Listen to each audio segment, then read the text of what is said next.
The great American dream is very personal for me because, let's face it, let me be honest, I was seduced by it. I fell hook, line and sinker for it when I was living in London, when I was working for Freshfields, Brookhouse, Deringer, which was this huge law firm in the city of London, Magic Circle and whatnot. And I would trudge to my office in a suit, in a tie, and work basically in these big transactions as this junior lawyer handling meaningless paper. And I would always look across the ocean and look upon America as a country with broad open roads, great landscapes, fantastic national parks. For me, America was a country of promise. Actually, it still is. And I moved to America to pursue that dream, and that dream was to be an entrepreneur. So the great American dream doesn't just exist for the Americans. It is a very real thing, especially for immigrants seeking to escape.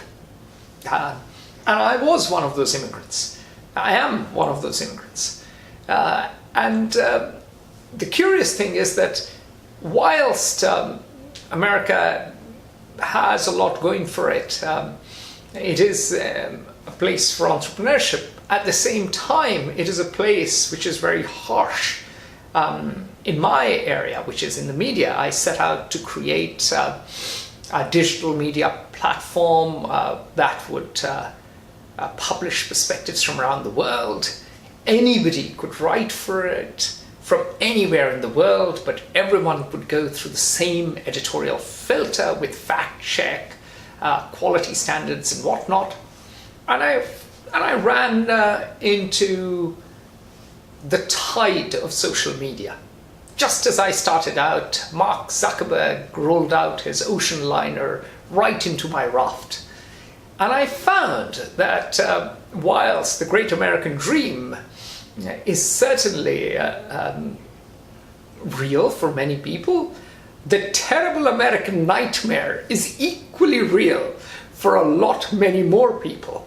And I've had the unfortunate experience of running out of cash, of not having health insurance in America, of being in an accident and turning up at the Stanford University Hospital, no less, and be misdiagnosed by a couple of junior doctors.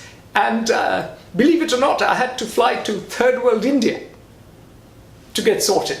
So my impressions and understanding of America have matured. I would like to believe, like good wine, I have become better with age. The jury is still out on that. And so what does the American dream mean for me? It means possibility. It means individualism. It means freedom.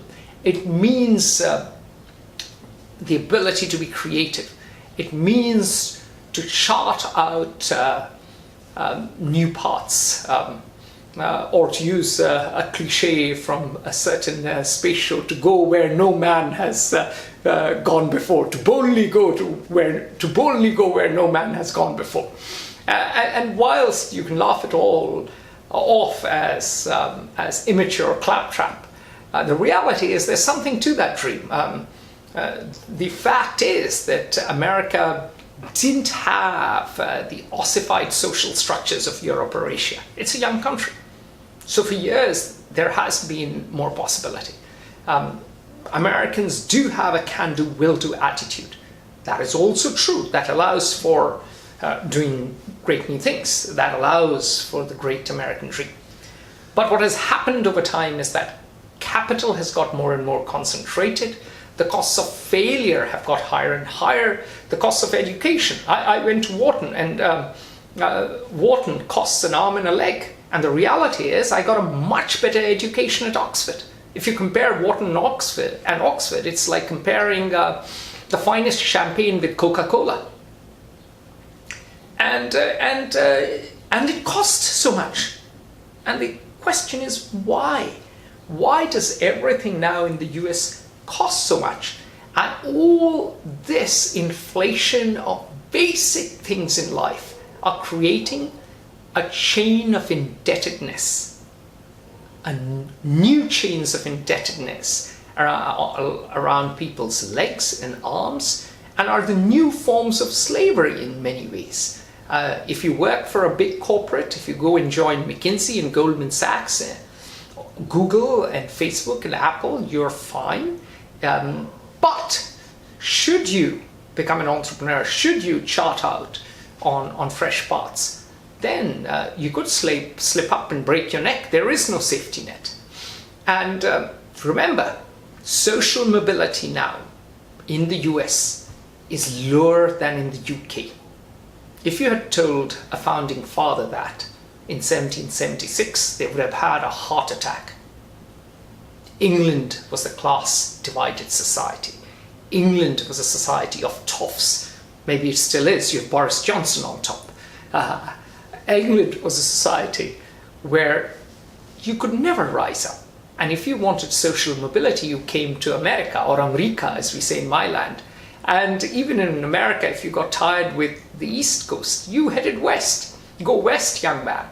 But today, the land of Donald Trump has lesser social mobility than the land of Boris Johnson. And so the idea of the great American dream still lives on because it's in the cultural DNA of the USA. But the reality of the terrible American nightmare is shaking people right till their bone marrow. And that is what Americans have to address if the dream is to live on.